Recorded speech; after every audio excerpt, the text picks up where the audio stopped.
We hear all the time about AI changing just about everything, and Right. one area where it could be really big, I mean, really big, is healthcare. Yeah. And that's what we're going to dive into today. Exciting stuff. It is specifically how large language models, LLMs. LLMs, yeah, those AI systems that can understand and generate human language, how those Like LLMs, we do. yeah, exactly, how they Mhm. might be the key to helping us finally understand all that stuff in our medical records. It's funny you should say that because that's actually like exactly what this paper I sent you Yeah, kind of gets at. it does. It does. Uh, The paper is called Question answering on patient medical records with private fine-tuned LLMs. catchy title. I know, right? Really rolls right off the tongue. Super approachable. Super approachable, yeah. But it's packed with insights about how this could all work. Okay. This whole LLM thing. LLMs in healthcare. All right, well, let's start with the problem. Right. Electronic health records, even with like the FHIR standard, which is supposed to make them more accessible, Right. it's still so hard for people to understand their own medical information. It really is. What are like some of the specific challenges? Well, I think the biggest one is just the terminology. Oh, yeah, Medical terminology, it's incredibly complex. it is. And even if you have a glossary, like who has time for that? Right. It's like trying to learn a whole new language. It is. And then on top of that, you've got this like mountain of information, test results and diagnoses and treatment plans and it can be just completely overwhelming. It's almost like you're being handed this textbook written in a language you barely understand and being told, all right, figure out your health with this. Yeah, pretty much. So how could LLMs help us with that? Well, that's where things get really interesting. Okay. So imagine, right? Imagine being able to just ask an AI Yeah. a simple question about your health. Okay. Like, what was my cholesterol last year? Okay. Or, can you explain this diagnosis to me in plain English? Right. And then, boom, You get an answer? you get an answer right there based on your actual medical records. Like from your records? Yeah, Wow. that's the potential here. That would be incredible. Right. I mean, I have so many questions about my own records. Everybody does. Like, I don't even know where to start. Right. That would be amazing. It's really exciting. But, we have to talk about the elephant in the room.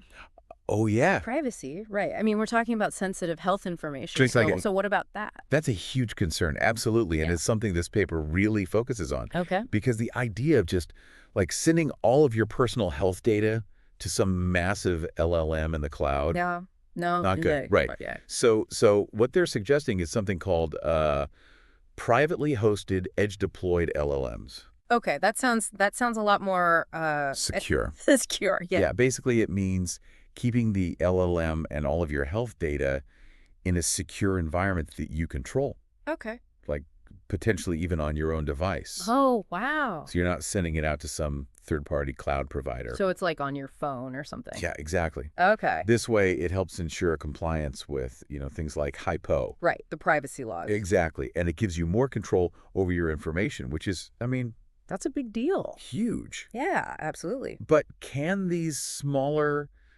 privately hosted LLMs actually compete with, the big guys like GPT-4? I mean, those are the ones we always hear about.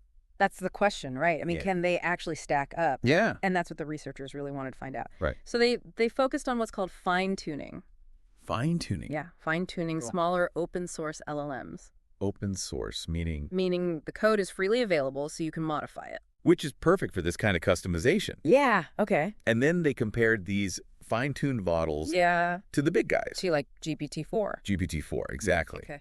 And even a specialized medical LLM called Metatron.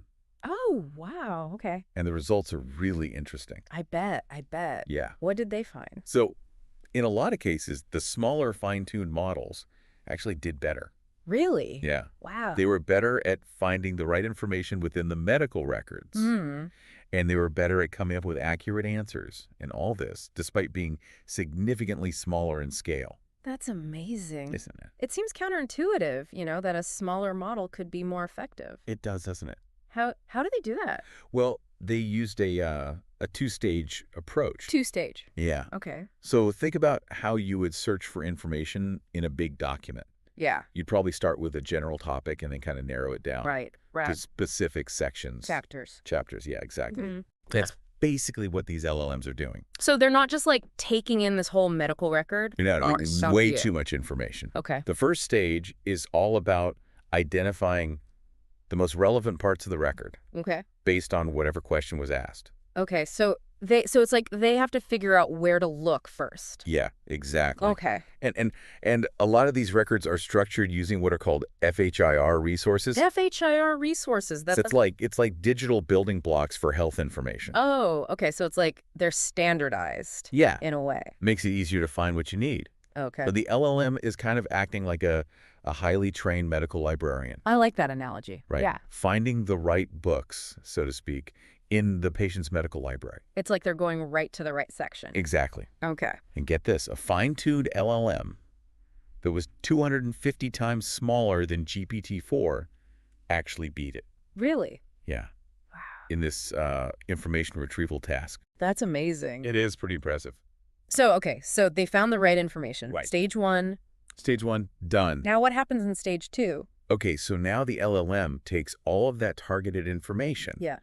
And it generates an actual answer to the question Oh, okay. in plain English. Oh, wow. Something the patient can understand. That's incredible. Right. It's amazing. And they played around with different fine-tuning techniques, Yeah. to optimize this whole process. Yeah. And the fine-tuned LLM actually did 42% better than GPT-4. Wow, 42%. Yeah. That's huge. It's a big difference. So, I mean, I'm guessing the amount of data they use to train these LLMs probably plays a big role. You're absolutely right. Yeah. The more data, the better the performance, generally speaking. Right, because the LLM can see more examples. Exactly. And it learns more. Yeah. And it gets better at understanding all those medical concepts. That makes sense. But then wouldn't that like make it harder for people without, huge data sets? That's a great point. Yeah, I mean like a small clinic or something. Exactly. They're not going to have that same level of data. Right. And that actually brings us to another really fascinating thing the researchers found. Okay. So when they were evaluating these different answers, Uh-huh. they noticed something kind of strange, Okay. kind of funny, actually. I'm intrigued. What is it? So imagine, right, you present the LLM with a few different answers to a medical question. Yeah. And you ask it to pick the best one. All right. Guess which one it usually picks? I don't know. The most accurate one? Nope. No. Usually picks its own answer. Really? Even if it's not the best one? Even if it's not the best one. Wow, okay. Kind of like Like it's biased towards itself? yeah, like it's a little bit Narcissistic. yeah, a little narcissistic, you could say. That's fascinating. And also kind of, A little worried. yeah, I mean, if we're going to trust these systems with, like, our health information. Exactly. We need to make sure they're actually objective. Right. Right. So, I mean, this research shows how much potential LLMs have in healthcare, Yeah. but it also shows that we still have a lot of work to do. To figure out all the kinks. Yeah, exactly. Make sure they're reliable and trustworthy. Absolutely. And that they're not just telling us what they think we want to hear. Right, right. They need to give us the real deal. Exactly. Okay, so let's step back for a minute. Okay. And talk about what all of this means for the average person. Right. Like, what are the key takeaways? I think the biggest takeaway is that this research gives us a glimpse into a future where understanding your own medical information isn't such a struggle. Yeah. Imagine having like a personalized AI assistant Okay. that can break down all that complex medical jargon Yeah. and answer your specific questions about your health. Based on your own records. Exactly. And even help you figure out your healthcare options. Okay, so instead of feeling totally lost and confused by all those, technical terms and dense reports, Yeah. we could actually have a clear picture of our own health. Exactly. And that could be really empowering. It would be. Right. Yeah. And what's really exciting is that this technology could be available to everyone. Not just like, people with medical degrees or something. No, not at all. That's amazing. It's really about democratizing medical knowledge. I like that. Right. Yeah. Making it accessible to everyone. But how realistic is this vision? Right. I mean, are we talking years away, decades away? Yeah. I think it's closer than you might think. Really? Yeah. I mean, the technology is moving so fast.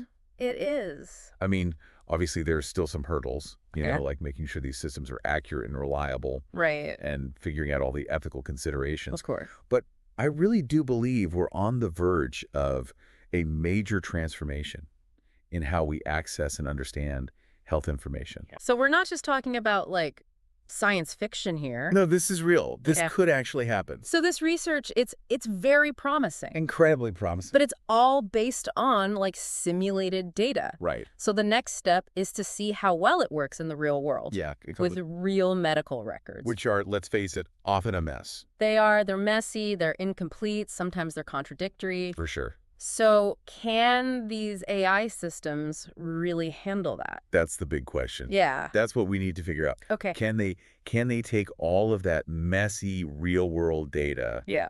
and still make sense of it? And still give us accurate information. Exactly. That's a big challenge. It is a huge challenge. It is, yeah. Okay, so there's a lot of work to do. For sure. But it sounds like there's also a lot of potential for good. Oh, absolutely. So what are like some of the other challenges that, researchers need to address? Well, I think one of the biggest challenges is making sure these systems are equitable and accessible to everyone. Right, not just, people with a certain income level or a certain type of insurance. Exactly. We need to be really mindful of potential biases that could be baked into the algorithms. Yeah, we don't want to end up with a system that, reinforces existing disparities. Absolutely not. The goal is to create a more just and equitable healthcare system for everybody. Right, so it's not just about the technology itself, it's Yeah. about how we use it. It's about the values that we build into it. Okay, and what about healthcare providers? Ooh, that's a great question. How do you see this technology, changing their work? I think this technology has the potential to be a really powerful tool for healthcare providers. Not to replace them, but to... No, not to replace them, Okay, but to help them do their jobs even better. to make their jobs easier. Exactly. Imagine a doctor who can spend less time, buried in medical records and more time actually talking to their patients, Yeah. really listening to them, understanding their concerns. And having more, like, quality time with their patients. Exactly. Yeah. And that could lead to, more personalized treatment plans. Right, and better outcomes. Absolutely. So it's not about replacing human interaction. No. It's about making that interaction more meaningful. Exactly. Okay, that makes sense. It's about using AI to free up time and resources Yeah, so that those human connections can really flourish. I like that. Right. Yeah, it's like it's a win-win. It could be. It's- Yeah, for the doctors, for the patients, for the whole system. Okay, so this future, it sounds incredible. It does. But I'm sure there are also some, valid concerns about the potential downsides. Oh, for sure. So what are some of the things we need to be careful about as we move forward with this technology? Well, I think one big thing is over-reliance on AI. Okay. It's important to remember that these systems are tools. Yeah.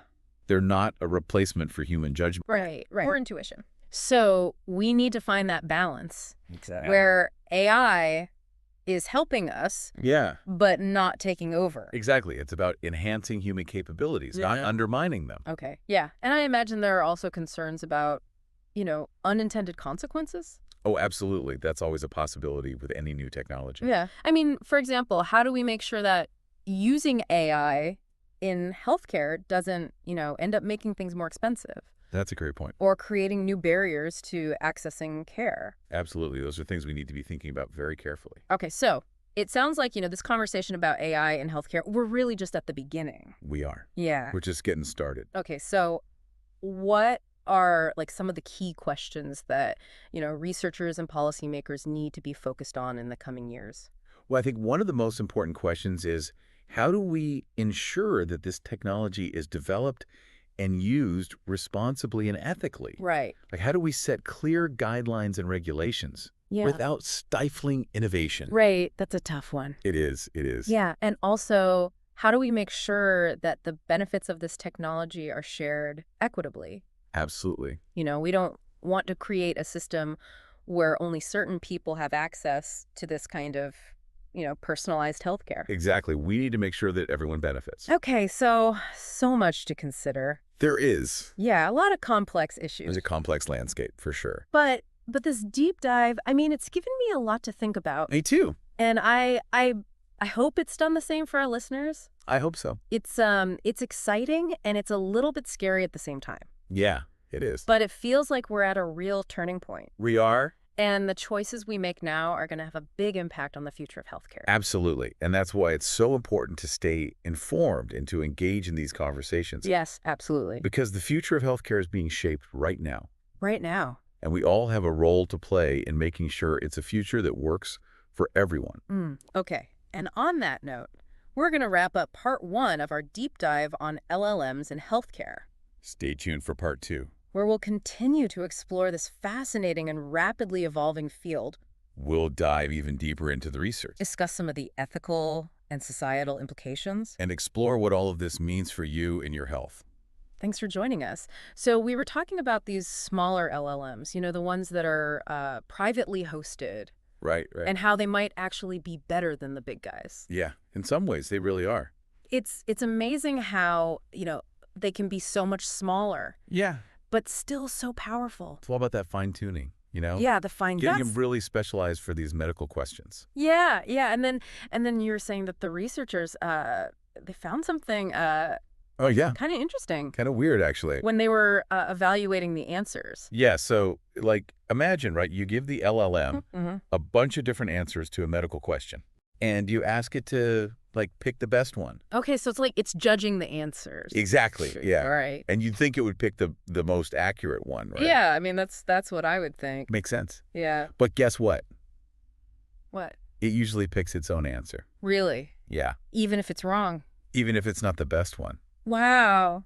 Kind of funny, right? It's more than fun. I mean, it's A little concerning. yeah, it's like, we're talking about using these systems to help people with their health. Right.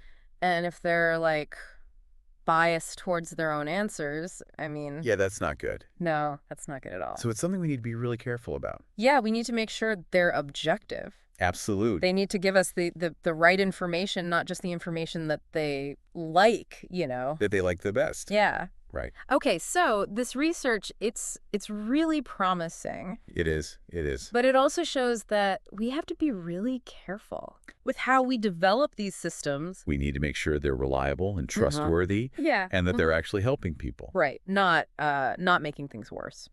Exactly. Okay, so let's shift gears a bit Okay. and talk about, the bigger picture. Right. What does all of this mean for the average person? Right. Good question. Yeah, what are the key takeaways here?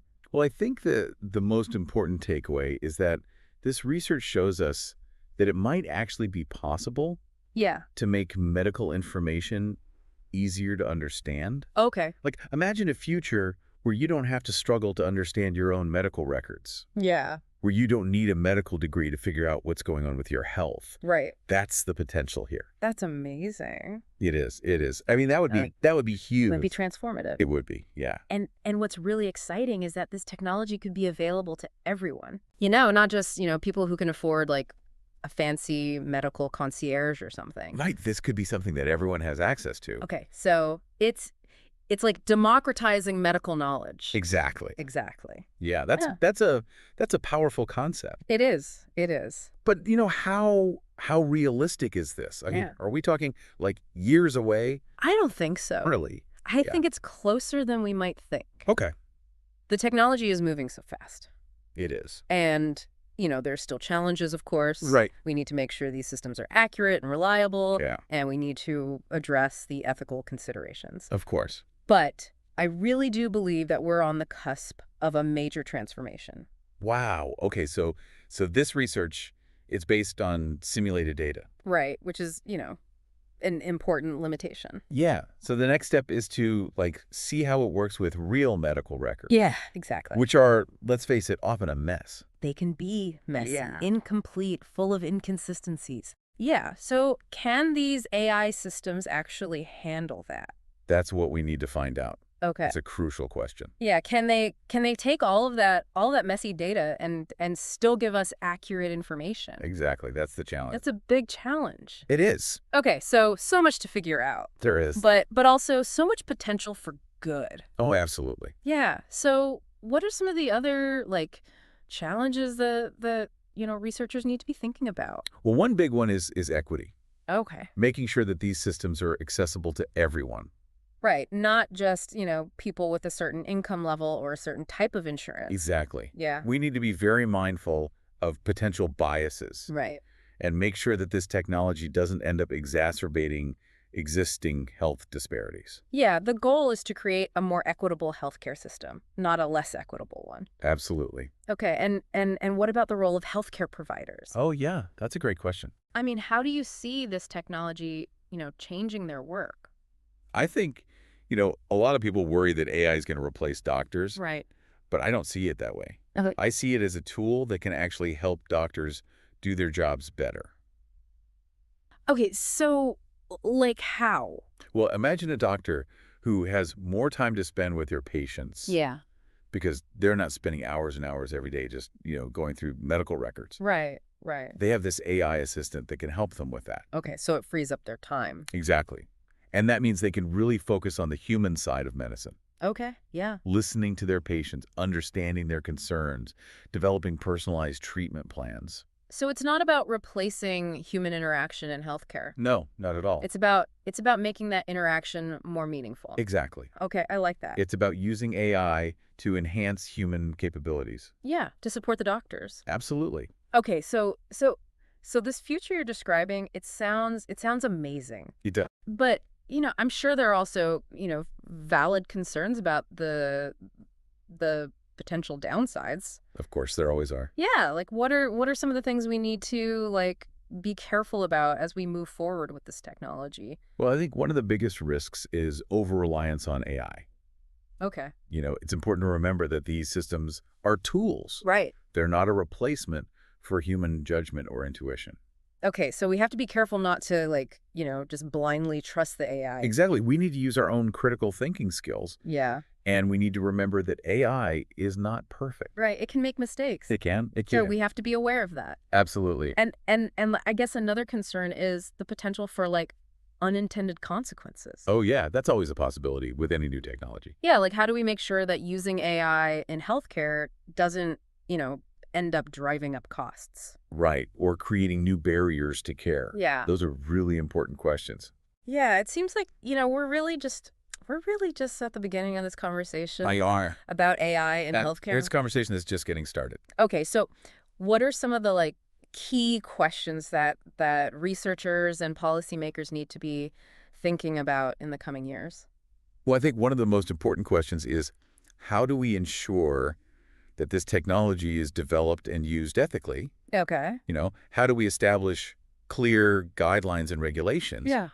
But at the same time, how do we also foster innovation?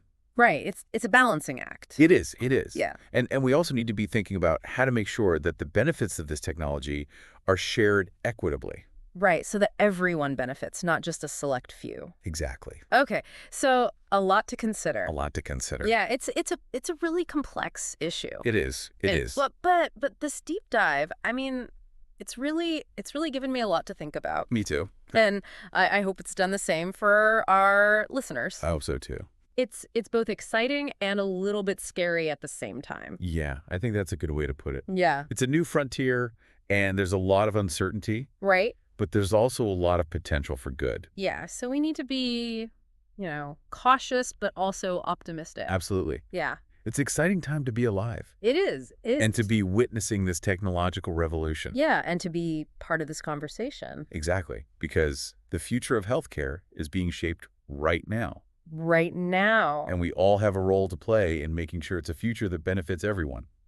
Okay, well, on that note, we're going to wrap up part 2 of our deep dive on LLMs and healthcare, Stay tuned for part 3. where we'll continue to explore this fascinating and rapidly evolving field, We'll dive even deeper into the research discuss some of the ethical and societal implications. and explore what all of this means for you and your health.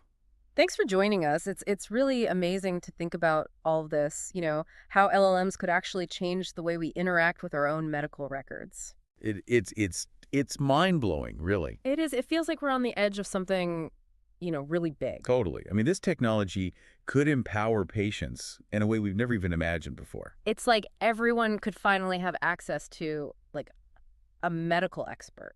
Right, exactly. Like, imagine understanding your health, without needing a medical degree. Yeah, it wouldn't be this like exclusive club anymore. Exactly. It would be a right, not a privilege.